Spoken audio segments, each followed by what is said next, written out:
Hello and welcome to the Quadcast. I'm the founder and host, John McAlevey. This podcast, while mainly for and about folks like me who have had their lives affected by a spinal cord injury, is really for anyone who just wants to be inspired.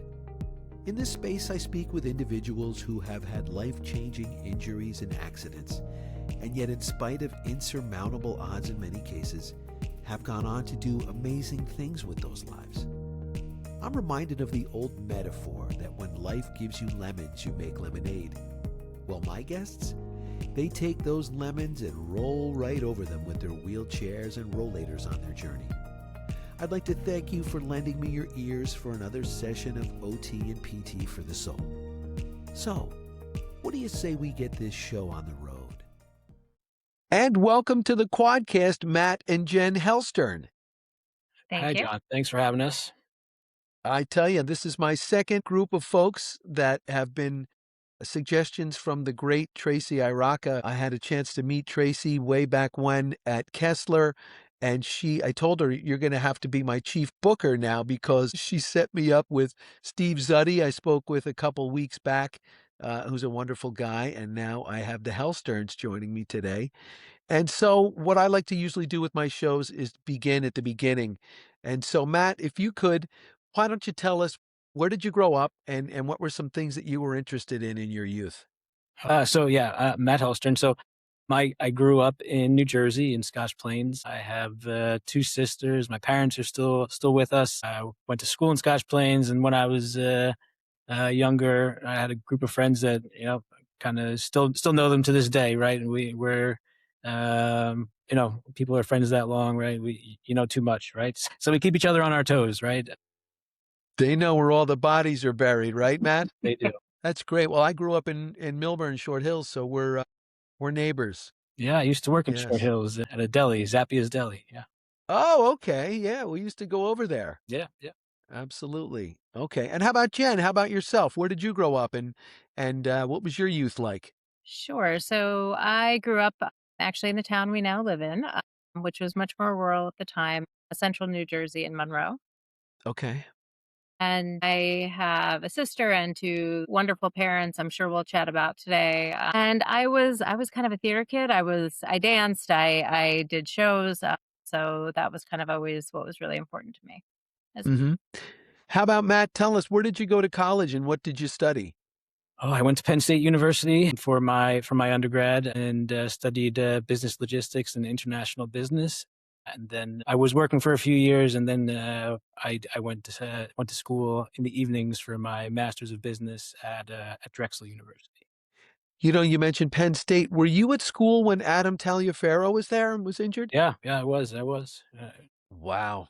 I had him on my first season, and he's gone on to do remarkable things. Speaking of spinal cord injuries, right? Absolutely. He was actually my first day I went to McGee outpatient. He happened to come in and stand right next to me, and I looked down and I saw the Penn State tattoo on his ankle, and I was like, no way. I was like, oh my God, it's him. We are, right? Isn't that your big thing? It is. We are. Oh, what a small world. My goodness, how these things come together. How about take us through a day in the life of a pharmaceuticals operation executive? That's a real mouthful. Yeah, it is. I mean, it's my job is I can make it sound simple, right? So my job is we want to make sure that our patients, right? We sell generic medicines. We want to make sure that patients are getting all the access to the medicines that they need, right? And so when a person goes to a pharmacy to get their bottle of medicine or whatever it is, there's an enormous amount of people and effort that go into making sure that bottle or that container gets that medicine to them in a safe and gets them there safely as well as reliably, that they can count on their medicine. So that's part of the job, is making sure that medicine gets there safely and reliably. Okay. And now how about, tell us, Jen, how did you and Matt meet? And if you could, please tell us about your family. Sure. So Matt and I met online. We were both working full time and in school at night. So we did not have a lot of free time. Mm-hmm. And that was pretty much our first couple of years of dating was study dates, because we didn't have much else to talk about or time. So we Matt was in business school at night, and I was in law school. So we were very committed to our careers. We met in our late 20s, early 30s. So we were Hmm. kind of established as professionals. We got married a little bit later. And shortly thereafter, had two lovely daughters, Hannah and Abby, who are now, they just had birth, forgive me, they were in the middle of birthday season. So one just turned 11 and the other's about to turn 13. Wow. So, yes. So wish us luck. About to have two. I'm sure they keep you on your toes.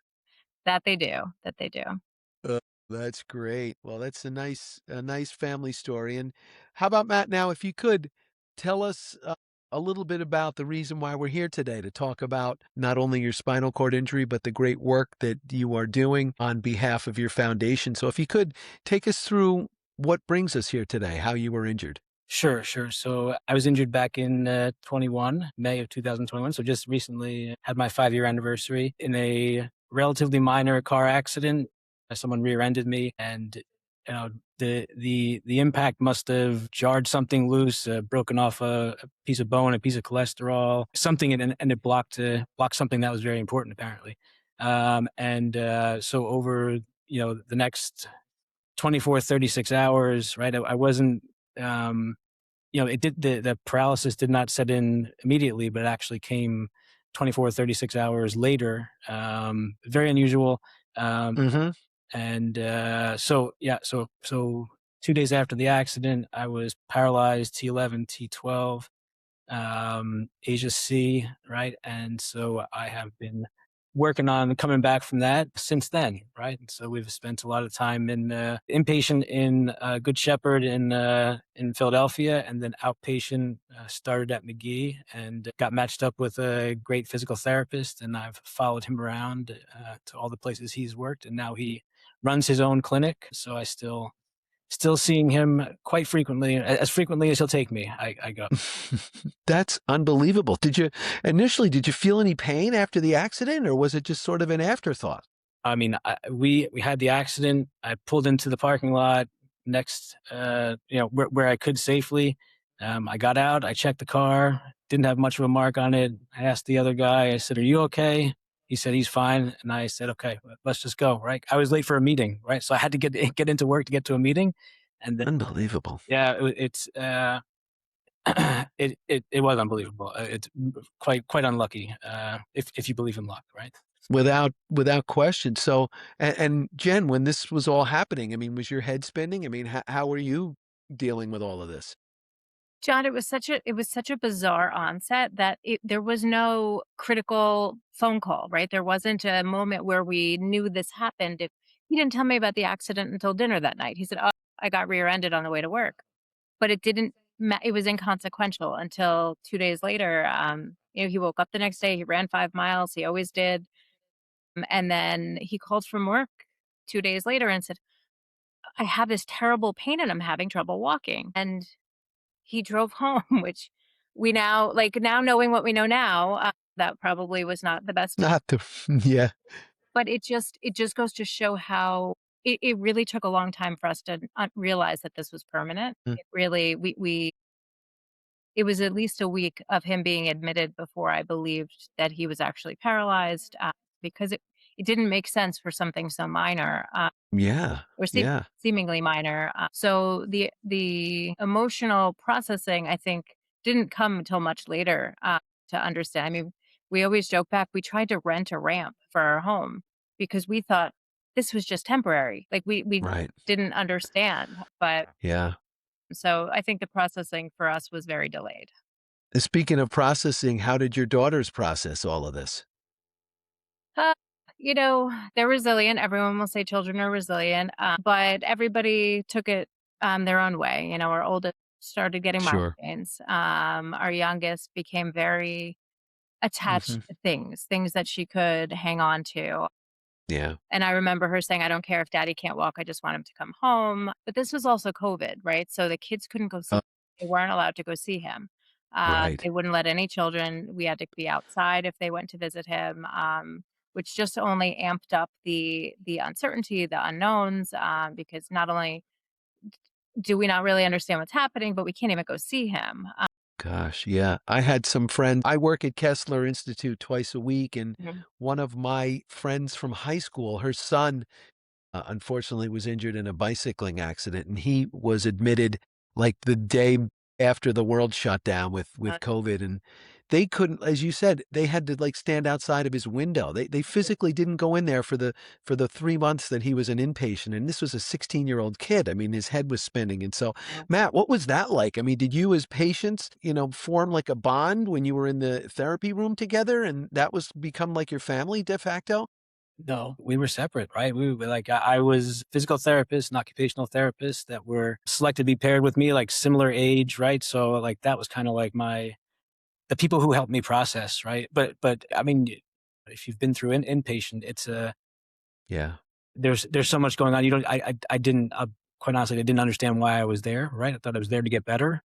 Hmm. That's not why you're there, right? You're there to, get safe and, get yourself ready to go home, right? So it was a lot to process, of course. And then Jen said, we're still thinking this is, days, weeks, maybe a couple of months that this is going to happen and then I'll be fine. Right. Right. But Why am I here? yeah, Yeah, I just visited with a patient within the last 6 weeks or so that walked in for elective surgery, and he's not walking anymore. Something happened, and they say, "Oh, it's going to be, you should, do a quick stint at Kessler or wherever you want to rehab, and everything's going to be okay." And he's like, "Yeah, that was a month ago, and now I'm on this third month, and Mhm. there's no telling when you affect your spinal cord. It's something, and I don't know about you. I didn't really know anything about spinal cords really, other than stuff that I slept through in high school, did on dunch. But yeah, until you find out, you really don't know until you know, we like to say. And so well, I know these injuries take so much from us physically, but what a lot of people don't know is how affect us, not only the patient but the family mentally. And so, Matt, how did you process this? You're laying in the bed in the rehab, and what's sort of going through your head? a lot, right? I'm sure everyone there's a lot going through your head. There's a lot of adjusting, a lot of unpleasantness, to say the least, about what you're going through and having to having to adjust to. A little bit of what we explained before, a little bit of ignorance, right? Probably helped me, right? Because it was, it's just a matter of time until I get better, right? Right. There's no other outcome than getting better. Hmm. That that I would accept, but yeah, there's certainly some hard times there. Jen's been fantastic through this whole thing. My sisters have been wonderful. Family's been wonderful, right? So a lot of Hmm. people, holding you up at the beginning there, trying to, well, we're all trying to get our, proverbial feet under us, right, and understand what's going on. So yeah, definitely indebted to all the friends and family who helped me through the early part and making sure that I didn't, when the fork in the road came, that I didn't go the wrong direction. Right. Right. So, Jen, I can definitely understand what Matt's talking about as someone who was in the bed myself. And, I remember when I was in the hospital, there was always a whole bunch of people in the hallway waiting to come in or, wanted to visit. And my parents were out there, my sister, and just the support group behind the scenes. And, maybe you could tell us a little bit about what it's like uh, on sort of the outside looking in. And I know it's different because of COVID, but what, other than the initial shock of, oh my goodness gracious, and we hope that this is going to go away shortly, what is starting to, what are things like back at the ranch, the proverbial ranch, if you will? I think trying to not let the balls drop, right? Matt and I both, our jobs were really important to us. And that was something that Matt took, I don't know, maybe he took a week off in the hospital, but he continued to work. And we were very lucky to have employers who let us figure it out. So Hmm. we're able to stay employed. I was trying to see Matt every day. I was trying to get kids to and from school or camp. Are they in remote school still probably? Yeah. So we rely so heavily still 5 years later on my mom, who lives very close. And we couldn't have done it without her. I still go to PT with Matt when I can because I always say it's therapy for the whole family. I learn about the injury. I feel like I can see change, or I can understand more. And it just get honestly, if I didn't go to PT with Matt, I don't know when we would really get to see each other. Right. So my mom allows that to happen. Matt has had to travel for work, and I've needed to go with him. He's traveled for clinical trials, and all of those things we've been able to do because of many things, but one of them is having the support Mm-hmm. to help with the girls and wanting them. It's impossible to not feel torn. I think probably most working parents feel that, but with an injury like this, you really feel torn between, can I be there for my spouse and can I be there for my kids? Mm-hmm. Which isn't a choice anyone wants to make, but it was one we were able to. It takes a village, right? The old axiom. It really does. Mhm. It takes so many people to pitch in. And reading in your bio, Matt, I know that you had your journeys included periods of significant progress and then frustrating plateaus, a constant willingness to explore new therapies, technologies, clinical trials, and rehabilitation approaches. So, if you could take us through how you navigate the highs and then you think, like, I can tell you some days I wake up and oh my gosh, I feel like I'm the old me, and then I'll go to bed and can't wait to get up the next morning and it's like, oh god, I can't even hardly get out of bed today. Yeah. So I know that those are frustrating for me. I'm sure you've hit some of those walls. Take us through a little bit of the highs and lows if you could. Yeah, I mean, so so many of the highs and lows, right? Really, the highs. I gotta thank Jen again. Like so many of the highs, she's been behind it, right? With finding the clinical studies or pushing me to do something that I'm hesitant on, or just being one step ahead. Like she's always there, right? So I Mhm. participated in 4 clinical trials right now. One of the and we participate in the clinical trials not expecting a cure or that promised progress, right? We do it for the science. We believe in the science. We're if hope that we're feeding into something that progresses towards a cure. Mhm. Certainly something that impacted me or helped me so much was the trial with the C brace, which is um, the Autobot product that is the knee ankle foot orthotic with the microprocessor in the knee. And so that was something that had a huge impact, right? That really helped me get on my feet, right? Like, so, Mhm. because, my one leg, the strength it hasn't returned to my legs evenly, right? So the one leg, my left leg is a little bit behind the right leg. And so that really helped me get on my feet and really helped me like feel what it was like to be back up and put weight through my body again. So that Mhm. was certainly something that was great. We've tried lots of other stuff. The other trials have all involved hypoxia, right? So breathing the low oxygen air and then going into a high intensity physical therapy session. We've seen some returns there. The most recent one that I did was I'm still finishing it actually, right? And we've seen you know I, the science behind it, like actually what caused the change or what caused the improvement, is obviously yet to be confirmed. But I've seen my own improvements. 25% improvement in my walking distance during a 6 minute walk, Mhm. 2-second improvement in my 10 meter walk. Right. So I've seen some good changes recently. Right. Which is, the reason we keep going 5 years out, we're still seeing the things that you want to see. Right. The improvements. Right. So uh, Mhm. we'll try almost anything, right? As long we get the doctor's sign off, we get the PT sign off. If they say it's good, then we give it a go. It's one of those you'll throw as much what at the wall to see what sticks, right? Mhm. Yes. How do you find out about these clinical trials? Jen, is that something that you're doing some research and looking around? Absolutely. We were lucky. Matt was independent very quickly, so he did not need support from me in the way of a traditional caretaker, which is good. But also, it's a very helpless feeling. This injury, right? To not know what to do, and not know how to help. And my training is as an advocate. I'm a lawyer, so that is what I knew how to do. And Mhm. so when things were not going well, I would jump on clinicaltrials.gov, or I would cold call random biopharma companies, or faculty at Ivy League institutions to see what kind of research that they're doing.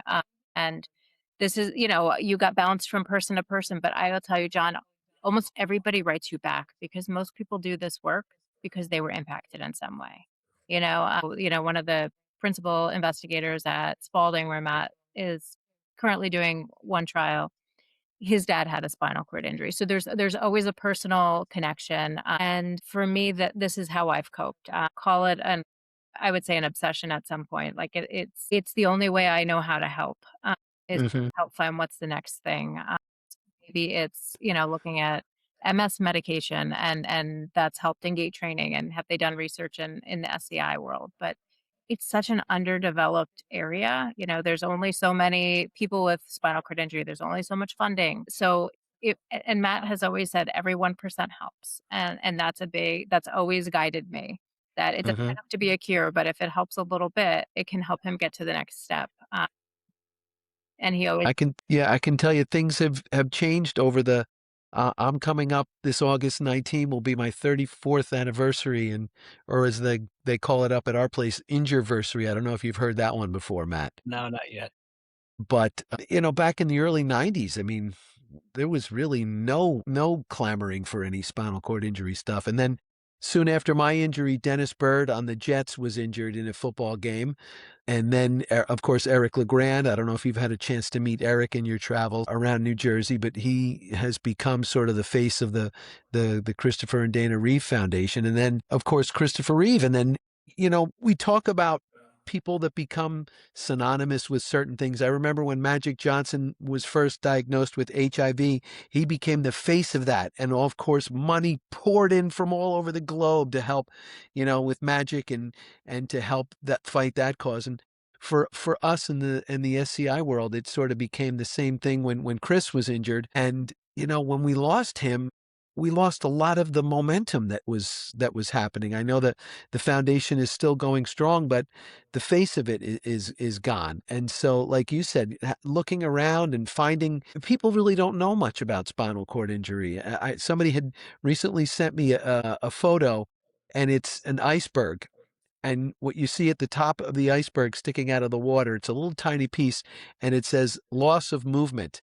And then underneath that, under the water, you see like 20 different things, from blood pressure issue, bowel issue, bladder issue, skin, trips and falls, and mind things, and just so like all these different things that nobody knows anything about. Mhm. And so, we like to joke that these SCIs are the gift that keeps on giving, because it's always something, and it's something that people really don't know much about. I actually had another one of my friends was on a recent episode, and he's one of the main doctors at Kessler in the research department, and he's in a power chair, and he had a UTI one day. And he lives in the city, and it got really bad to the point where he kind of didn't know where he was, sort of a thing. I mean, you can get UTIs where you lose, any sense of what's going on. And so he kind of got lost in the New York hospital system. And when he was there, they didn't know what to do with him. He was in the hospital there for 10 days, and he left with like a stage 4 decubitus. He had a so these people don't know anything or what to do with folks with spinal cord injury. And so that's me getting up on my soapbox for the last 2 minutes. But so, Matt, if you could, when you're at these trials, tell me, are you there alone? Do you travel to these things? Are they day trips, or how does that sort of work? Oh no, I'm all in, right? So I relocate. So I've lived in Chicago for about 2 months, maybe 7 weeks, doing a hypoxia study. But when I was in Boston, now I was just there for 6 weeks, right? So yeah, but the Boston one was fantastic. I mean, Chicago was fantastic, but Boston was extra fantastic because they had an apartment that they let you stay at, right? So you didn't have to pay to be there, which was really, really huge. So it was a really nice apartment, close enough to the location, and it's just that Uh-huh. extra incentive to come and do the trial. So, but then you're there every day doing the trial. Wow. And so you're solo. I'm solo. Yeah. Yeah. Good. Well, so then you can care for yourself, and shower and get dressed and all of that stuff. Oh, that's good. Yeah, the apartment is accessible, right? So it is designed for someone with mobility challenges, but yeah. Mm-hmm. But you're good from the waist up, right? Your arms, hands, fingers, all of that stuff. Okay. Yes. Okay. Well, that's good to know. And so you're making the rounds. You've been to Chicago, now you're into Boston. It's like you're taking vacations. And Jen, do you get a chance to sneak away and spend some time with Matt? Yeah, typically, the girls and I will make a point to visit either. It kind of depends on what stage of recovery was met at. So yeah, I mean, gosh, you were at Chicago in the dead of winter. It was like negative 30 Oof. degrees. It was awful, but we love Yeah. Chicago, and they've had some fabulous presented some fabulous opportunities. And Boston, same. We'll go up and spend time. Hmm. And this is where we lean on lots of folks, right? We let the girls' schools know, hey, this is important. This is critical medical care, and they might have to miss school, and I might need to miss work, but we have prioritized recovery as is a goal for our family, because it's Matt gets better, but it makes the quality of life for all of us better. Every small improvement really can improve the quality of life for all of us. So we've always said, this is your job as recovery, but it really is an injury to the whole family. No doubt. No doubt. And where are you coming from today, Matt? The basement of my house. Oh, okay. So you're home. You're not in a trial right now. No, no, no, no. So now I finished the trial 2 weeks ago, 3 weeks ago, right? But now I'm in like the assessments afterwards. So I go back this Friday, and then I go back again in July. Hmm. And one thing that I read in the info that you sent over to me, which I think it's a great thing, is that you mentioned how these trials that you're doing may not necessarily benefit you in the here and now, but they can help down the road for folks that come after us that will unfortunately endure spinal cord injury. And I always tell some of my doctors, I say, I kind of think that maybe I was born about 100 to 150 years too soon, before they really have stuff that's going to, affect, like, hey, you go in and we can do this, and you'll be all better again. But I think that's really admirable, and that's part of why you do these things, right? For the folks that come behind us. Absolutely. And the C brace that I mentioned, right? I don't know if my study was directly part of this, but that C brace is a rather expensive piece of equipment. And after that study completed, either Medicaid or Medicare, I forget which is which, started paying for them, right? Like, so they were trying to prove that the device was not an end state device; it was a therapeutic device. Hmm. So hopefully we were a part of that, right? Because then help the next, like you said, the next set of folks who need to work their way through this.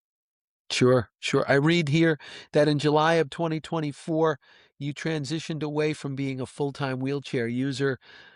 How did that feel? I mean, and all the effort that you put in, and then from the outside looking in, Jen, I want you to follow up with just not only how amazing it was, but how proud of Matt, all the work that he had put into to make that leap.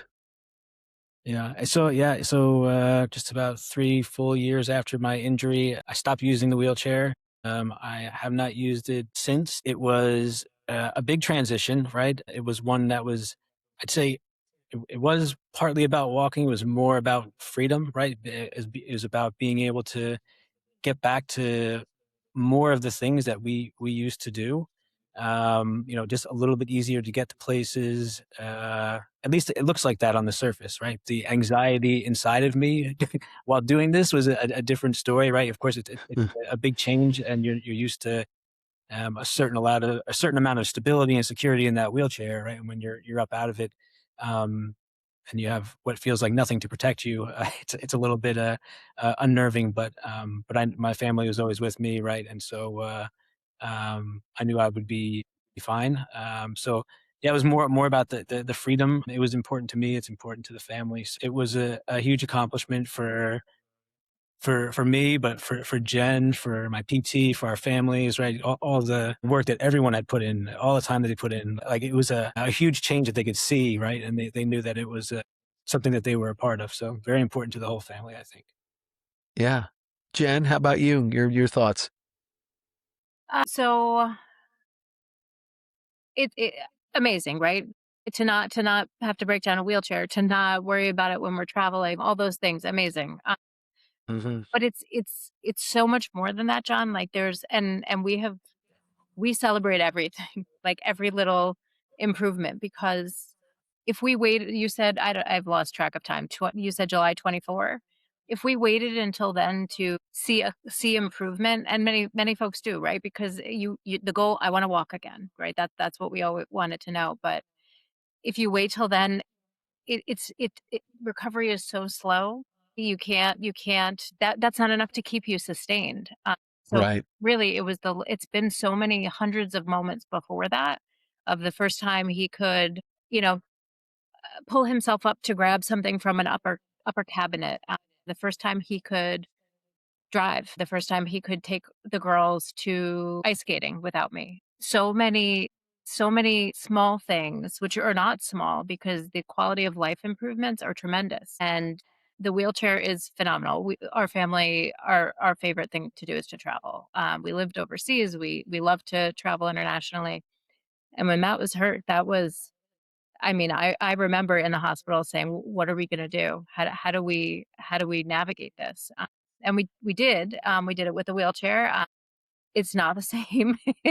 It's much harder, and it's so much more anxiety. So doing that with a Hmm. wheelchair is tremendous. It doesn't mean it's easy. I mean, walking Right. is not easy for Matt, even Hmm. still, and he continues to make improvements. But you know, it's you've got to celebrate the little things, I think, though, because the wheelchair was a big one that everyone can see. But for us, it was kind of like, okay, that's the next thing.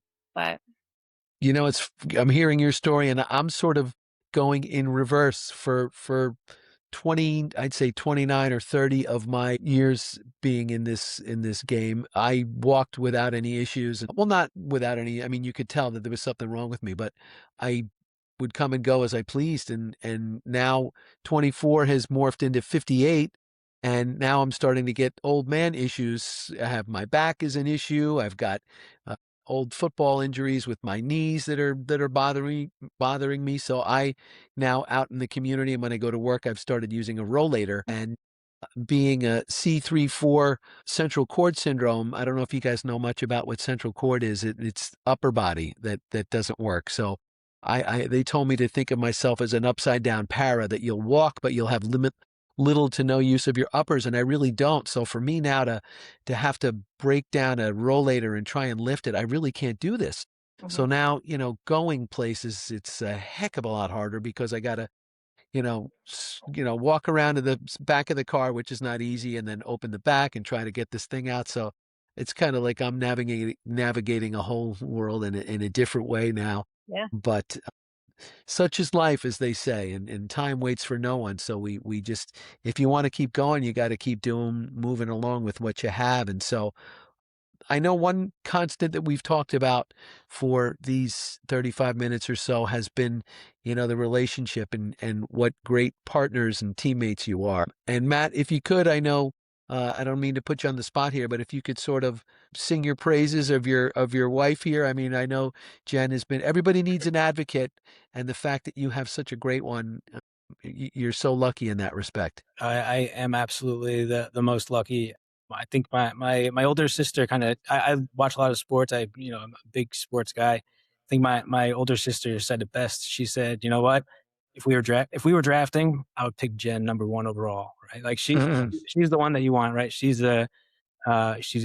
so kind, so thoughtful. She perseveres through anything, and she is absolutely tenacious, right? Whatever she wants, you better watch out if you're in her way. But she means everything to me, right? She's meant everything to this recovery.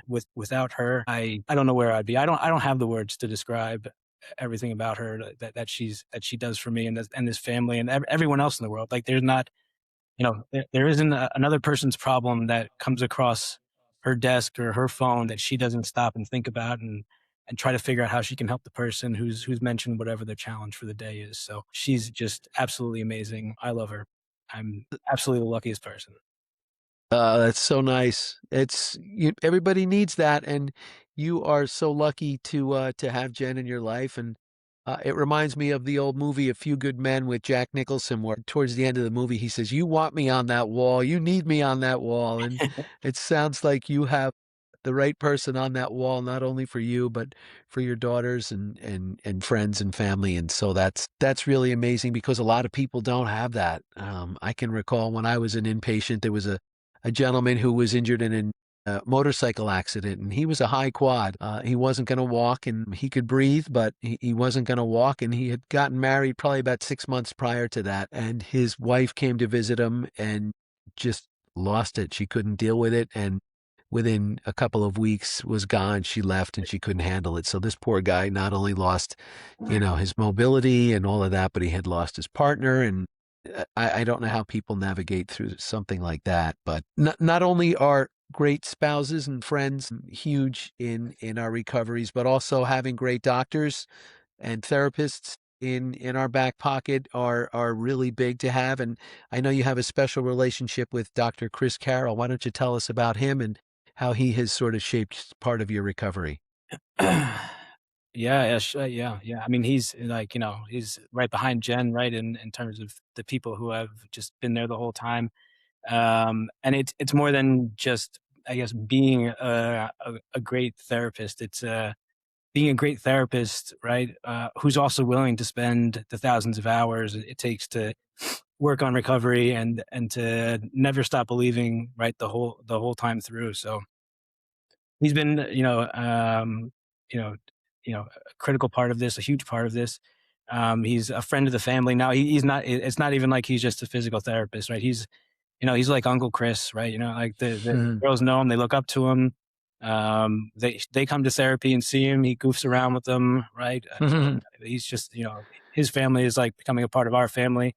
And so, forever indebted to him. As much as he tries to change jobs and get away from me, I'll follow him anywhere, right? So, uh, Yeah. he's been wonderful, and he's great to me, and like I said, he's wonderful to my family as well. You got to tell him he's like a piece of gum stuck to the bottom of your shoe. He's not going anywhere. Yeah. I'm like the gum on his shoe, I think, but that's all right. That's true. That's true. That's great. And so tell us now, Rise Through Resilience. Amazing. Where did the idea for the foundation come from, and what is the main mission? You want me to start? Sure, go ahead. Sure, whoever you could both say a little something about it. I want to hear more. So, we've talked about how much work and energy we've both put in differently to recovery, right? And we know that this is what is required to pursue recovery from a chronic injury or a life altering injury like you both have had. And what we've seen along the way is what we were all told 6 months, 1 year, 2 years. That's pretty much where your recovery is going to stop. And that Uh, states were terrifying for us, but we also found that they weren't true, and we kind of, ignorance or not, we refused to believe them, because we felt like that factored in all the folks who didn't have access. And we think what dries up really at 6 months and a year is jobs, is insurance, is the ability to afford paying out of pocket for PT, because 20 sessions a year is not enough for to recover from to continue your recovery journey from a spinal cord injury. And the equipment that isn't covered is often unattainable from folks who don't have access. And along our journey, we have seen so many folks who had the same passion and the same desire, and maybe opportunity based on the injury, to make more strides toward recovery, but what they didn't have was access. And to us, that was unfair. That for folks to be denied access truly because they didn't have enough money to pay for it just seemed inequitable. So we started a foundation because we believe the more people who can see a Chris Carroll, the more people that can make greater strides in their recovery. So what we are doing now is we are helping folks fund continued neuro rehab, with licensed providers after insurance cuts out. We're helping fund equipment that is, re- I don't want to say required, but will help promote independence and recovery. And we're doing that through independent fundraising, working with medical device companies, pharma companies, who all have a vested interest in the SCI community, to try and bridge that gap between what insurance is covering right now and what we know is medically necessary to promote recovery. Hmm. That's amazing. Matt, how about your 2 cents on all of this? Yeah, I mean, I think she summed it up wonderfully. I think I think Rise Through Resilience kind of came to came to exist. It does exist because I was fortunate, right? I have the family support, I have the insurance, I have the access, I have the resources, and we have the resources, right? And so we see that year 2, year 3, year 4, year 5 that we're still having recovery, right? And we want to make sure that others are afforded that opportunity. And if those resources run out, right, we want to be there to try and help them out, right? How can my listeners find out more about the foundation and some of the opportunities that may exist? So check out our website, our Instagram, our Facebook, all risethroughresilience.com, or the comparable handles on social media sites. And we are hosting small community fundraisers right now. We're trying to make sure that as much of the donor funds that are, as possible are getting directly fueled, fueled, funded towards individuals who are looking to pursue their recovery. We started at the end of January, and we have since funded 7 people to help continue their recovery. And we are hoping we can't wait to see how many more we can. It's really a passion project for us. Yeah. How fulfilling is that to see folks that are benefiting from your foundation? It's wonderful, right? It's a very emotional process, right? To go through their story and to hear what they've gone through, but then, you know, how excited they are to get back to therapy or to have this support. The responses are emotional, they're overwhelming. It's an emotional roller coaster, and but it is fulfilling, and we want to keep getting at it, getting. Paying it forward, right? It's Absolutely. amazing paying it forward. Matt, one of the Jen mentioned about your website before, and I urge people to go on the website to learn more about the foundation. But what I found really inspiring is the video that features you, and it's sort of like the butterfly, getting through the metamorphosis, and where you start at one point and you see like all of your trials and tribulations in like a 3 or 4 minute video span. And so when you look back at that and you see all the progress that you've made, if you were to talk to a newly injured person about, what they're up against and what you've been through, what would you sort of tell somebody to right out of the gates? I would tell them to not put a timeline on their recovery, right? I would tell them to live in the present, but keep working on progress and know that you can get better and work hard to get better. And getting better doesn't need to be walking; it just needs to be the goals that you have, right? So, um, really important that folks don't get caught. Obviously, the injury and everything is a but start slow and work with your family and friends and all the support that you have to put a plan together to get better. I hear somebody else wants to chime in the background. Yeah, No worries. I have a 6-year-old canine companions for independent service dog here with me, and he's at my feet here, and he's being a good boy. If he would have heard the barking, he probably would have chimed in also. But the more the merrier. As we said, it takes a village, right? absolutely. Oh, wow. And what's his name or her name? That's Odie. Okay. And it does. But honestly, Matt and the girls are such dog people. I love our dogs, but I'm not as crazy as they are. But we brought, it was COVID. We brought the dog to the hospital to see Matt because of how much attached they both are to each other. Of course. Of course. They're so important. I know Tracy, we spoke about Tracy Araka at the beginning, and her dog meant everything to her. So I told her, when you leave, when you get home, you got to take a video. And her husband took a video. Kevin sent it up, and it was the most amazing thing. I thought the dog's tail was going to fall off. She was wagging so hard. They miss us. They miss their loved ones, and so that's all part of it. And Absolutely. so I know we're going to wrap up here, but I have one last question. I usually ask all of my guests who've been injured, and it's an interesting story. It comes about. I was waiting for a doctor's appointment with a friend of mine. Believe it or not, a high school friend of mine had a similar injury to mine. He had a pretty severe spinal cord injury. So the two of us were waiting in the hallway to see our doctors, and I just leaned over and said, "Hey, Tommy, if I could snap my fingers right now and you would be completely able-bodied again, what do you think the first thing you would do would be?" And so while I looked over at him and the smoke was pouring out of his ears, trying to come up with an answer, there was a woman seated behind me, and I didn't even realize I had spoken so loud. She said, I would go in my garden and plant some flowers. And a guy next to me said, I'd go out in the garage and tinker with the cars that I used to love to do. And so there weren't podcasts back then, but I said, geez, if I ever have something like that, it'd be a pretty cool question because I'm sure everybody would have a different answer. But if you do, Matt, or if I could and you were, what do you think the first thing you would do would be if you were once again wholly intact?